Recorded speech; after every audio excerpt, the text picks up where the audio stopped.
How to see Facebook password without changing. Hello everyone, welcome to this channel. I'm Emily and I'm here to help you out today. So without any delay, let's get started. So to see the Facebook password without changing, all you have to do is go to your email ID over here and then tap on your profile at the top right corner and select on manage your Google account.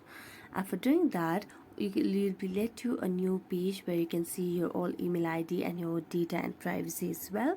So just swipe it to the left on the menu and tap on security. Let's tap on security. You just have to scroll down to the very end and you can see the option of password manager over here.